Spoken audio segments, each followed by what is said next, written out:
आपका स्वागत है। यहाँ हम साझा करेंगे विचार और ज्ञान जो आपको जीवन में शांति और प्रेरणा प्रदान करेंगे। हमारी यह यात्रा हम सभी को मनोबल से भरने के लिए है, ताकि हम सभी अपने सपनों की पूर्ति की ओर बढ़ सके। इस चैनल को सब्सक्राइब करना ना भूलें, ताकि आप हमारे साथ जुड़े रहे और हमारी नई वीडियो का आनंद लें। तो चलिए शुरू करते हैं। दोस्तों, हम सभी एक यात्रा पर हैं। जन्म लेने के बाद से ही हमारी यह यात्रा प्रारंभ हो जाती है और यह यात्रा हमारी मृत्यु तक चलती है। इस यात्रा में हम न जाने कितने उतार चढ़ाव देखते हैं, न जाने कितनी बार सुख और दुख भी भोगते हैं। इस यात्रा में पड़ाव होते हैं, परंतु हम में से अधिकांश लोग पहले ही पड़ाव पर फंस कर रह जाते हैं।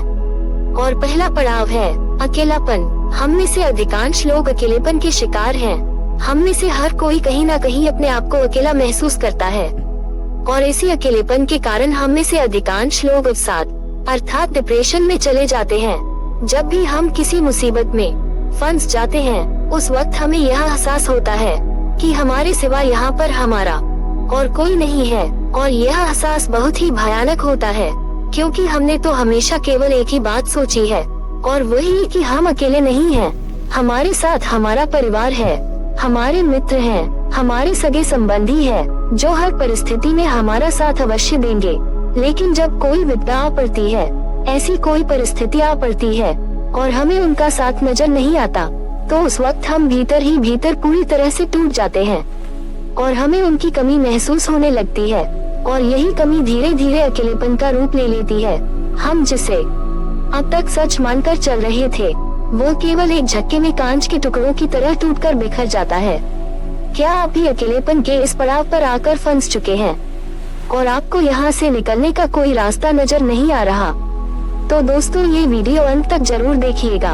इस वीडियो के अंत तक आपको एक ऐसा मार्ग मिल जाएगा जिससे आप किसी भी परिस्थिति, किसी भी समय का सामना बड़ी आसानी से कर पाएंगे। बहुत समय पहले की बात है, एक व्यक्ति जो बहुत धनी था, बहुत संपन्न था, उसके पास किसी चीज की कोई कमी नहीं थी। उसके चारों और उसके परिवार वाले, मित्र, रिश्तेदार, सगे संबंधी सभी सहयोग देते थे और वह भी उन सभी की हमेशा मदद किया करता था। और वह व्यक्ति हमेशा एक ही बात कहता था कि मैंने भले कुछ कमाया हो ना हो, मैंने आप लोगों का साथ कमाया है और वास्तविकता में यही मेरी पूंजी है, यही मेरी संपत्ति है। वह अपनी दुनिया में बहुत खुश था, सब कुछ बहुत अच्छा चल रहा था। और एक दिन व्यापार में ऐसा भी समय आया जब उसे यह निर्णय लेना था कि वह व्यापार में आगे बढ़े या फिर अपने व्यापार को यहीं तक सीमित रखे। यदि वह अपने व्यापार को यहीं तक सीमित रखता तो इसमें भी उसे कोई नुकसान नहीं था, लेकिन यदि वह अपने व्यापार को आगे लेकर बढ़ता तो उसे बहुत ज्यादा मुनाफा मिलता। उसने मन ही मन सोचा, यदि मुझे ज्यादा मुनाफा होगा तो मैं और भी लोगों की मदद कर पाऊंगा, मैं और लोगों की सहायता कर पाऊंगा। इसी विचार के साथ उसने अपने सभी सगे संबंधियों से सलाह ली और सभी ने उसे केवल अपने व्यापार को बढ़ाने के लिए ही कहा। उन सभी की बातों को मानकर उसने ये तय किया कि चलो, आखिर इतने सारे लोग कह रहे हैं तो क्यों न मैं अपने व्यापार को और उन्नति तक ले जाता हूँ, और यदि कुछ गलत हो भी गया तो इतने सारे लोग मेरे साथ हैं, ये लोग बुरे समय पर मेरा साथ जरूर देंगे। ये सोचकर उस व्यक्ति ने अपने व्यापार को बढ़ाने की हर मुमकिन कोशिश की, लेकिन वह अपने व्यापार को बढ़ा न सका और इसी कारणवश वह अपने पुराने व्यापार पर भी ध्यान न दे सका, जिस कारण उस व्यापार में बहुत बड़ा नुकसान झेलना पड़ा।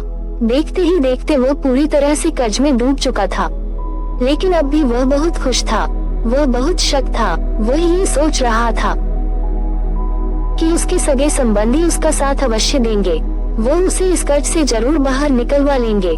यही सोचकर वह व्यक्ति अपने सभी सगे संबंधी और मित्रों के पास मदद मांगने गया।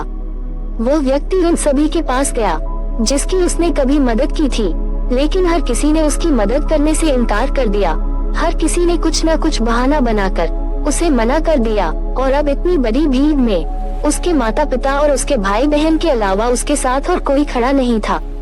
देखते ही देखते वह व्यक्ति और भी ज्यादा चिंतित रहने लगा, वह बहुत परेशान रहने लगा और उसने अपना आत्मविश्वास भी पूरी तरह से खो दिया था। इस कारण देखते ही देखते हालात बद से बदतर होते जा रहे थे। अब तो हालात ऐसे हो चुके थे कि उसके घर में खाने के लिए भोजन तक नहीं था और तभी उसके माता पिता और उसके भाई बहन ने भी उन सब के लिए उसे ही जिम्मेदार ठहराना शुरू कर दिया। उसे तरह तरह की बातें सुनाने लगे, तरह तरह के ताने मारने लगे। उन सब की यह बातें सुनकर वह अंदर से पूरी तरह से टूट चुका था, वह पूरी तरह से बिखर चुका था। तब उसे इस बात का एहसास हुआ कि लगता है अब मुझे एक बार फिर मेहनत करनी पड़ेगी। जैसा सब कुछ पहले था, मुझे वह सब कुछ एक बार फिर हासिल करना पड़ेगा। मुझे एक बार फिर धन कमाना पड़ेगा। जैसे तैसे उसने खुद को मनाया, अपने आप को एक बार फिर हिम्मत दी और उसने एक बार फिर खड़े होने का निश्चय लिया। उस व्यक्ति ने एक बार फिर से शुरुआत की और अब की बार उसने पहले से बहुत अधिक मेहनत की। अपना घमंड, अहंकार, अपना अभिमान सब कुछ छोड़कर वह केवल अपने काम पर ध्यान देने लगा। देखते ही देखते समय बदल गया और जो कुछ भी उसने खोया था वो सब कुछ उसने एक बार फिर से पा लिया।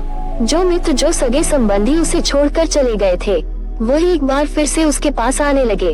वो उससे पहले से भी ज्यादा नजदीकियां बढ़ाने लगे। उस व्यक्ति ने जिन जिन की मदद की थी, वे एक बार फिर उसके साथ आ खड़े हुए थे।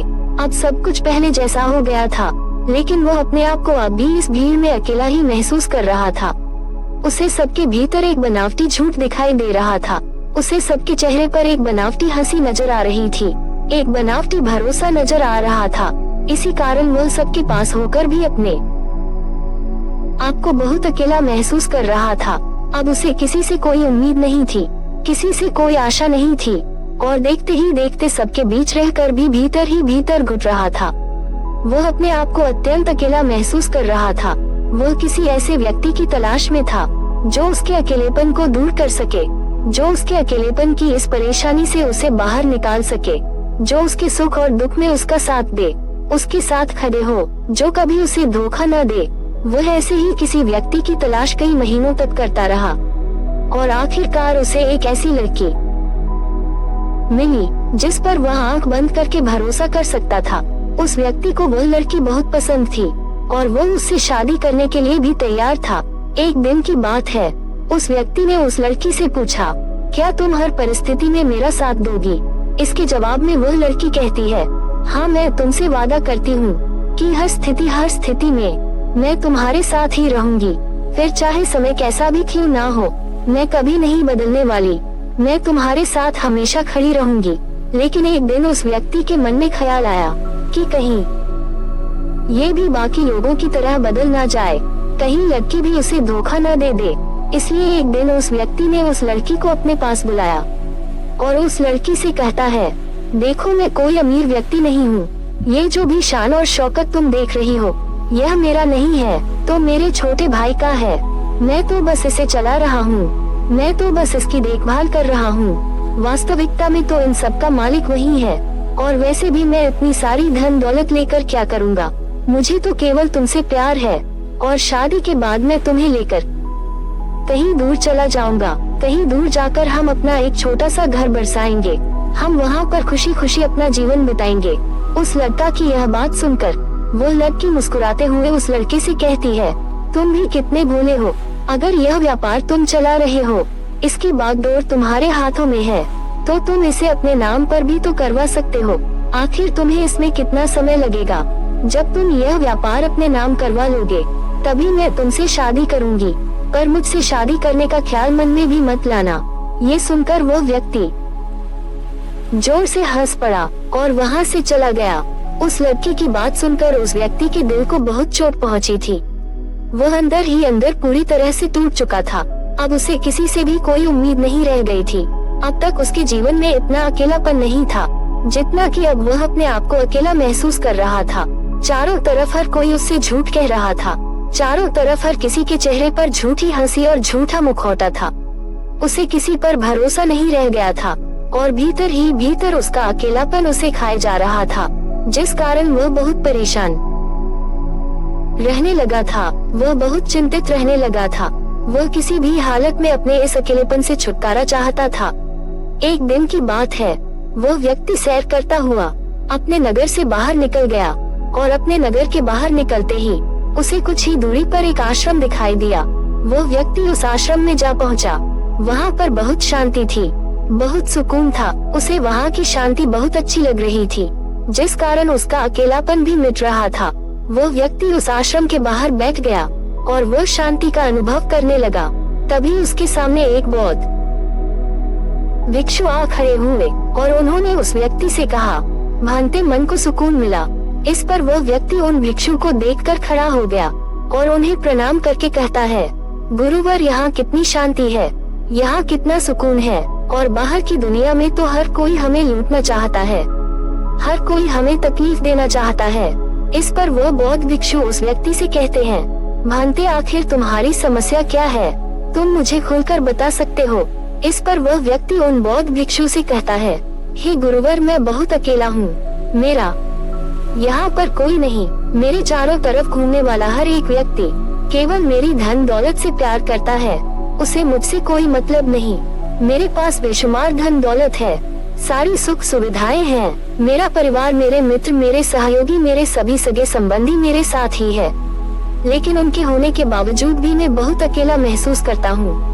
मुझे ऐसा प्रतीत होता है कि मेरे पास सब कुछ होकर भी मेरे पास कुछ नहीं है।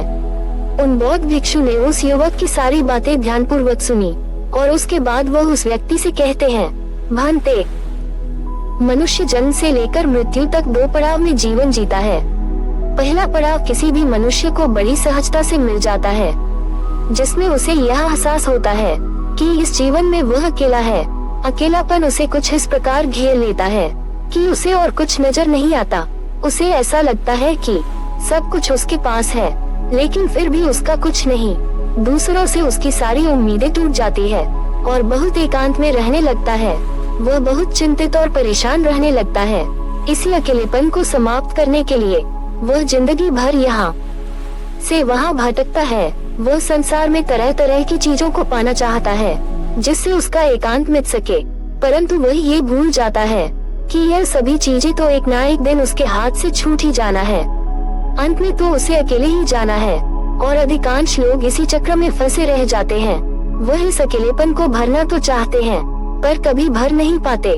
तभी वह व्यक्ति उन बौद्ध भिक्षु से कहता है, हे गुरुवर, किंतु ये तो पहला पड़ाव हुआ, और अगर पहले पड़ाव में ही हमारा जीवन समाप्त हो जाता है तो हमारे जीवन में दूसरा पड़ाव कब शुरू होगा। इस पर वह बौद्ध भिक्षु मुस्कुराने लगे और उस युवक से कहते हैं, भांते, हम मनुष्य हैं और हमें अपने जीवन की यात्रा करने के लिए एक निर्धारित समय मिलता है, और हम में से अधिकांश लोग अपने जीवन की यात्रा के लिए जो उन्हें समय मिला है, जन्म से मृत्यु तक का, वो उसी पड़ाव में फंस कर रह जाते हैं। वो उसे कभी निकल नहीं पाते। वो अपने जीवन को उस दूसरे पड़ाव तक ले ही नहीं जाते, क्योंकि हम अपने जीवन में उस व्यक्ति तक पहुंच ही नहीं पाते जो हमें अपने जीवन की यात्रा में दूसरे पड़ाव पर ले जा सकता है, जो हमारे जीवन से अकेलेपन को समाप्त कर सकता है, और अकेलेपन की इस यात्रा का दूसरा पड़ाव है। तभी वह व्यक्ति उन बौद्ध भिक्षु से कहता है, हे गुरुवर, आखिर ऐसा कौन है जिसके जीवन में आने के बाद हमारे जीवन का अकेलापन समाप्त हो जाता है। मुझे तो आज तक कोई ऐसा नहीं मिला। मुझे तो जो लोग भी मिले वे सभी मुझे धोखा देना चाहते हैं, वे सभी मेरी संपत्ति चाहते हैं। गुरुवर, कृपया करके मेरा मार्गदर्शन करें। इस पर वह बौद्ध भिक्षु उस युवक से कहते हैं, भांते, वह कोई और नहीं है बल्कि वह तुम खुद ही हो। तुम जिस खुशी को, जिसे एकांत को बाहर ढूंढ रहे हो, वह कहीं और नहीं बल्कि तुम्हारे भीतर ही है। क्या तुमने कभी खुद को खोजने का प्रयास किया है? क्या तुमने खुद को कभी जानने का प्रयास किया है? तुम्हारे जीवन का सबसे बड़ा शुभ चिंतक कोई और नहीं बल्कि तुम ही तो हो। चाहे समय कैसा भी क्यों ना हो, चाहे परिस्थितियाँ कैसी भी क्यों ना हो, तुम ही हो जो हर परिस्थिति में, हर समय में अपने साथ खड़े रहोगे। फिर ऐसे में तुम दूसरों पर भरोसा क्यों करते हो कि किसी भी परिस्थिति या किसी भी समय पर वो तुम्हारा साथ देंगे, जब तुम्हें स्वयं खुद पर भरोसा नहीं, जब तुम खुद को ही नहीं जानते, तो तुम दूसरों पर भरोसा कैसे कर सकते हो? आगे वह बौद्ध भिक्षु उस युवक से कहते हैं, भांते, जिसने खुद को जान लिया, जिसने खुद से प्रेम करना सीख लिया, जिसने खुद पर भरोसा करना सीख लिया, वह जीवन की यात्रा के दूसरे पड़ाव पर पहुंच ही जाता है और उसका अकेलापन भी हमेशा हमेशा के लिए समाप्त हो जाता है और उसे एकांत प्राप्त होता है। अकेलापन एक ऐसी अवस्था है जहां हमें दूसरों की तलाश होती है। हमें ऐसा लगता है कि कोई दूसरा ही हमें इस अवस्था से बाहर निकाल सकता है। वह हमारे मन के भीतर इस कमी को दूर कर सकता है। और वहीं पर दूसरी तरफ एकांत ऐसी अवस्था है जहाँ पर हम खुद को जान पाते हैं, खुद को समझ पाते हैं, हम अपने साथ होते हैं, हमें खुद पर यकीन होता है और हम अपने साथ होते हैं। बाकी कोई और हमारे साथ नहीं होता। दुनिया की इस भीड़ में होते हुए भी वह एकांत ही होता है। ऐसा व्यक्ति इस दुनिया में किए गए किसी भी कार्य से विचलित नहीं होता और न ही उसे कभी कोई धोखा दे पाता है, न ही कभी कोई उसका लाभ उठा पाता है। और ऐसा इसलिए हो पाता है क्योंकि वह अपने साथ है, उसे केवल खुद पर यकीन है और वह खुद पर ही भरोसा करता है और वह एकांत में है। इसलिए उसकी समझ के दायरे भी बढ़ते चले जाते हैं और तब वह अपने जीवन की असली यात्रा पर आगे बढ़ चलता है, जहाँ वह खुद को जानता है, खुद को पहचानता है और अपनी काबिलियत को अच्छी तरह से निखार पाता है। उन बौद्ध भिक्षु के मुख से यह सारी बातें सुनकर वो व्यक्ति उन बौद्ध भिक्षु से कहता है, हे गुरुवर, आप सत्य कहते हैं। मैंने कभी अपने आप के बारे में सोचा ही नहीं, मैंने कभी भी अपने आप पर ध्यान दिया ही नहीं। जब सभी लोग मुझसे मुंह मोड़ रहे थे, सभी लोग मेरा साथ छोड़ रहे थे, तब भी मैंने अपने ऊपर ध्यान नहीं दिया। हाँ, ये बात और है कि उस वक्त मैं अपने साथ ही था, लेकिन मैंने अपने ऊपर ध्यान नहीं दिया। मैंने हर बार खुद को खड़ा किया है। मेरे हर गम में मैं रोया था और अपनी हर खुशी पर मैं ही हंसा था। जीवन के बुरे दौर में, बुरी परिस्थितियों में मैंने ही खुद को संभाला था। हे गुरुवर, मैं खुद के इतना नजदीक था, लेकिन फिर भी मैं अपने आप पर कभी ध्यान नहीं दे पाया और अपने जीवन काल में केवल उन लोगों के पीछे भागता रहा, उन लोगों को ढूंढता रहा जिस पर मैं भरोसा कर सकूं, जिनके कारण मेरे जीवन का अकेलापन दूर हो सके। लेकिन अब मेरे ऊपर जो अकेलेपन का बोझ था वो हट चुका है और अब मैं आगे की यात्रा करना चाहता हूँ, अर्थात मैं अपने एकांत में जाना चाहता हूँ, जहाँ मेरे साथ केवल मैं ही रहूँ और किसी के लिए कोई जगह न हो। इतना कहकर उस व्यक्ति ने उन बौद्ध भिक्षु को प्रणाम किया और वापस अपने घर लौट गया। दोस्तों, हमारा जीवन भी अकेलेपन से भरा हुआ है। किसी को किसी चीज की कमी है तो किसी के पास सब कुछ होते हुए भी वह अकेला है और इस अकेलेपन का कारण हमेशा दूसरे ही होते हैं। जीवन में यह अकेलापन आना जरूरी होता है, क्योंकि इसके आए बिना हम एकांत की महत्वता को नहीं समझ पाएंगे और न ही उसे पाने की ओर आगे बढ़ पाएंगे, जहाँ हमें किसी से कोई उम्मीद नहीं होती। हम केवल हमारे साथ होते हैं, हम अपने साथ हमेशा खुश रहते हैं। इतनी बड़ी भीड़ में केवल कुछ ही लोग होते हैं जो एकांत में रह पाते हैं, जो खुद को जान पाते हैं, खुद को पहचान पाते हैं और वह अपने जीवन में परिवर्तन भी ला पाते हैं। वह अपने जीवन में जो चाहते हैं वह कर सकते हैं। वह इस भीड़ पर भी राज कर सकते हैं और वह चाहे तो इस भीड़ को जहाँ चाहे वहाँ ले जा सकते हैं। जो व्यक्ति एकांत में रहता है उसके विचार बहुत ही शक्तिशाली होते हैं। यह आसानी से कभी किसी की बात पर भरोसा नहीं करते और न ही कभी किसी की बात से प्रभावित होते हैं। लेकिन एकांत का अर्थ ये भी नहीं कि आप ये संसार छोड़कर, अपना घर बार छोड़कर कहीं पर चले जाएं। इसका अर्थ तो ये होता है कि आप इस भीड़ में रहकर, इस संसार में रहकर भी आप इस भीड़ का हिस्सा न बने और न ही संसार का हिस्सा बने।